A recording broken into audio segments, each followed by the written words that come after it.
What's up? It's Keith. It's Plugged On, and I'm here to review last night's dual episodes of Teen Wolf, episodes 618 and 619, Genotype and Broken Glass, respectively. These are the third and second to last episodes of Teen Wolf ever. So next week is The Wolves of War, episode 620, also episode 100, the final episode of Teen Wolf ever. So these episodes were supposed to kind of hopefully go places, and so I'll talk kind of in general towards the end, but let's just do a plot recap. So the beginning of Genotype is basically a follow-up to last week's episode where Scott, Liam, Theo, and Mason are hanging out in the animal clinic, and they've pulled a phone off of one of the dead bodies, and there's a woman's voice on it trying to contact her pack, and they determined that they believe that maybe this woman is the Anukite. And so then they kind of have a disagreement, whereas both Mason and Theo is like, hey, we know about Aaron, so why don't we just try to find him and stop him? Whereas Scott and Liam's like, yeah, but if we don't know who the other side is, how are we supposed to truly stop them? So they split up. So now I'm going to kind of bounce around with what everybody's doing for the episode. So let's go to Lydia and Malia. So Lydia's like, okay, so Howland's not completely dead because he was able to talk to me and communicate with me. So she's trying to open that communication again. And so at first she's kind of laying on one of the autopsy tables while they pull out the drawer in the cubicle that has Howland, and that's not successful. But then they kind of realize I was unconscious last time I was able to talk to him. So Lydia has Malia push on her chest until she passes out. And that causes her to have visions in Eichenhaus where she sees Hallwyn in his room, and then there's an explosion. He gets out and he, tackles her through a wall. But then she wakes up, she realizes he's not dead, and she knows how to save him. So their plan then is they dress up as nurses, and they take his body up to the MRI room, and they're going to put him in the MRI machine to pull the bullet out of his head. The only issue is once they check the scans of his brain, it's not just a steel bullet in there. The bullet is cased in silver, which, I mean, they, should have already known. But that there's still silver in his brain, that it wasn't like in the thing. And they realize that once we pull the metal out, the silver is going to seep into his brain, and that'll probably kill him. So Lydia's reluctant to do it then, but Malia's like, well, if it was Parrish, he would want to do whatever it would take to save them. And then Lydia's like, we can't ask Howland that, though, because he's, almost dead. He's he's unconscious. But then Malia says, well, he built Eichenhaus and encased himself in rock so that whenever this thing got out, he could fight it. So I think he would want to be able to stop this. So eventually they agree, and they pull the bullet out of his head, and he wakes up. But it becomes apparent that they were right, that he's going to die from silver poisoning. So at first he's kind of mad, but then they're like, hey, how do we kill this thing? And Hallwyn reveals, oh, you can't kill it. You can't fight it. But then he does give them one useful bit of information. He says, if the two halves merge, don't look it in the eyes because it'll kill you. And then he dies. And that was like kind of an emotional moment. Like, I know Hallwyn wasn't that big of a character, but it's like the acting of both Malia and Lydia kind of pull off the emotional aspects of that scene.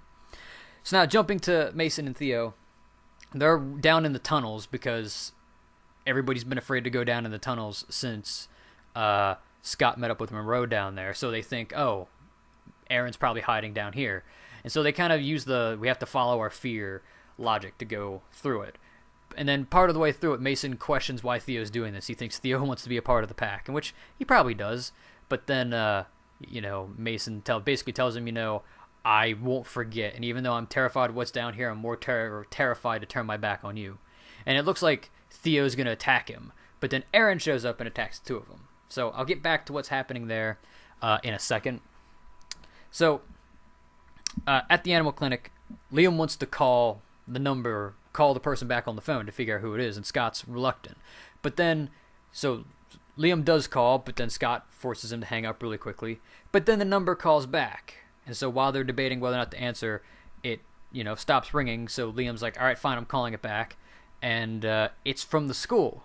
So then Liam kind of starts to put two and two together, and he realizes it's Mrs. Finch, the biology teacher, the one who was teaching AP Bio for Scott in Season 5, and the one who stood by while Liam got the shit beat out of him in episode 14. So they go to the school, and Liam's trying to get her to find evidence that she's a shapeshifter. So he tries an emitter. She doesn't really react to it. He tries putting Wolfsbane on the chalkboard. Doesn't really work. And while this is happening, Gabe's there, and Gabe gets a text out to Hunters to tell him that, oh yeah, there's that Liam's at the school. But eventually, Mrs. Finch figures out what he's doing. So she gets him alone, and he starts asking her about Pax, and she denies knowing. But then Scott shows up playing the voicemail, and she's like, "How did you get this?" But then Scott and Liam reveal that, her pack, her family's dead, and she kind of breaks down. And they say, yeah, there was a bunch of bodies. They were all male. And she goes, oh, what about my daughter? So they're like, oh, what if it's... So they realize it's probably her daughter. But then when Liam goes to call her daughter on the phone, because Mrs. Finch is unable to do it, they realize that it's Quinn, the werewolf who got shot by the deputy in episode 4 and then was in the sheriff's station with them in 14, and then was in the sheriff's station in episode 15. And that was a twist. Like, I really didn't expect that. Like, Teen Wolf doesn't surprise me too much, but that was actually, like, a good, unexpected thing. So, they get the Anukete, or Quinn, I'm just going to call it Quinn, to come to the school, but then Mrs. Finch, still believing it's her daughter, douses both of them in Wolfsbane and goes to try to talk to her. But then she realizes that it is, in fact, not her daughter, and gets attacked. So, Scott and Liam come out and they find her, and so Scott sends Liam off to go fight Quinn and stop her from merging with Aaron. Scott stays with Mrs. Finch, and he's begging her to to shift, and eventually he uses the fact that, hey, your daughter's gone, you need to shift, and then she shifts, and it's revealed that she's the alpha, I guess, of the Primal Pack, which is interesting. Or she's an alpha, and I believe it is the Primal Pack that she's an alpha of. So that's interesting. That she's an alpha. That's an interesting bit of character development to a background character, and I think they did that fairly well.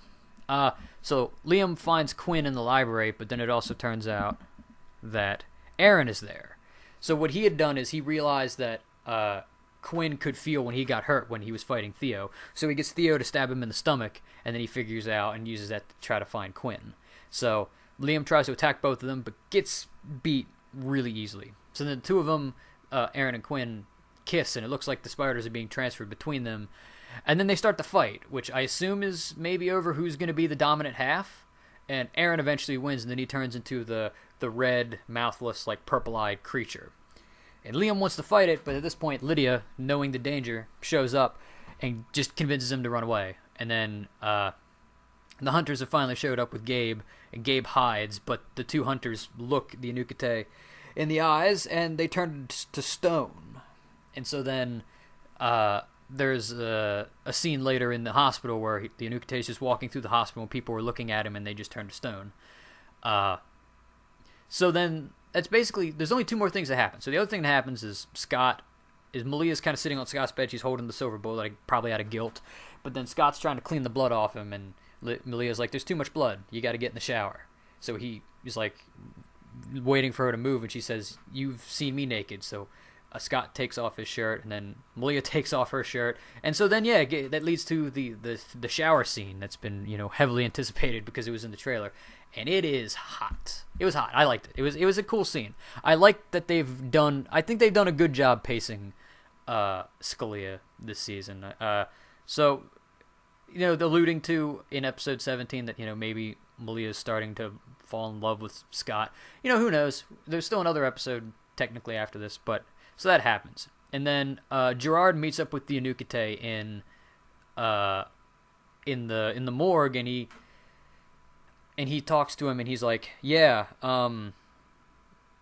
you don't have to fight me. I just, if you let me take care of Scott's McCall, you can be free, and you can, have as much fear as you want. So I guess he's convinced the Anukete that he doesn't have to kill him. And that's the end of Genotype. And the next episode, which is Broken Glass, is, again, the follow-up. So the episode begins with two things. So first off, it begins with Argent looking for Derek in Brazil. And so it turns out Derek is hunting hunters in Brazil because they murdered about 12 werewolves. And he eventually corners them, and he figures out that, Gerard is the one who's wanting to kill werewolves. So Argent starts to go off to track him. So I'll just cover all of what happens with Argent and Derek. So eventually, Argent finds Derek, and there's a funny scene where he's like, "Why don't you could have called?" And Argent's like, "You don't have a phone." And Derek's like, "Yeah, I guess so." But then they're walking, and Chris is trying to convince Derek to come back to Beacon Hills, and Derek's like, "Yeah, if I'm coming back, it's not for Beacon Hills. It's the unfinished business." And it turns out he stole some yellow wolfsbane from the hunters because they were planning on using him. Then at that moment, the FBI show up. And it looks like Chris and Derek are going to be arrested, but then somebody shoots the FBI agents. And for a split second, I thought it was going to be Derek coming in to save the day. But then the person shoots Derek and Chris as well, and it turns out it's Kate. So she's shown up. She takes the yellow wolfsbane, and she's going to use it to make a bullet to kill Scott. But she's eventually driven off by Chris when he shoots her, and then Derek takes off after her, and he tells Chris to go warn Scott in Beacon Hills. So everybody's kind of feeling nervous in Beacon Hills. Like Lydia's having a nightmare/vision, and Scott and Malia are in bed together, but Scott's like wakes up in the middle of the night. And basically, for Lydia, she has a vision. So where she wakes up saying, "Where's Jackson?" And that's happening at the same time as there's a floating hair, as Monroe, who's getting a lot of townspeople to join her cause and giving them weapons. And she uses Ethan as a showcase for what's happening. And she uses like, "Oh yeah, here's Sydney and Nolan. And here's what they've had to deal through. You don't have to deal with that anymore. You can fight." But when the two of them try to take Ethan back to, I guess, his cell, I don't know where they're keeping him, he asks, "Where's Jackson?" And that's what Lydia asks. So Lydia goes looking for Scott at Scott's house, and she runs into Peter, who's looking for Malia at Scott's house. And, of course, he knows about Scott and Malia, so it makes sense that he would go there. But so, they're both looking for them, and they go to the animal clinic, and Peter's like, "Well, why are you looking for Scott?" And Lydia says that, "I woke up and I said something, and I said 2 words. I said, 'Where's Jackson?' And Peter's like, 'That's disturbing, but I don't think that's all that you're telling me.'" And Lydia reveals that in her vision, she saw that everybody was turned to stone. Peter, Liam, Malia, even Jackson, Ethan, and Derek, which at this point, they don't know any of those people are back. And then finally, she goes into surrounded by shipping containers, and she sees Scott covered in stone. And I think that's a very powerful thing, that even though she sees everybody turned to stone, it's kind of Scott being beaten is what kind of like is the driving force. Like, "Oh my God, I need to do something." But then Peter's like, "Hey, I think I know that area." So they both go off to try to find Scott, which I'll get to towards the end. Then one of the minor portions of the episode is Sheriff gets pulled over by one of his former deputies, and the deputy's like, "Hey, he's like, hey, we don't, we're not after you. Stay out of it." And Noah goes, "Well, you're after my friend, so you are after me." And then he meets up with Parrish in the bunker, and they realize that they're mobilizing. They're looking at school records, and they're testing people at school by seeing how fast they heal. They're checking hospital records to see if anybody came up covered in blood but miraculously healed. And then they're checking the sheriff's station for like accident reports. And it's basically they're trying to find everybody, and they're going to kill everybody. But then they get a call to go to Eichen House, and Parrish reluctantly goes. And Noah tells him, "Well, hey, they know what you are, so be careful."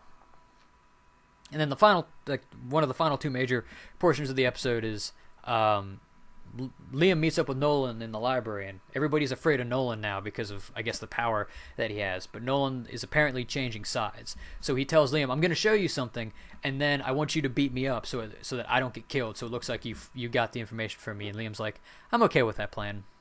So they go to the hospital, and Nolan shows Liam that, hey, there's, they're holding werewolves here, and that there's a lot of hunters here.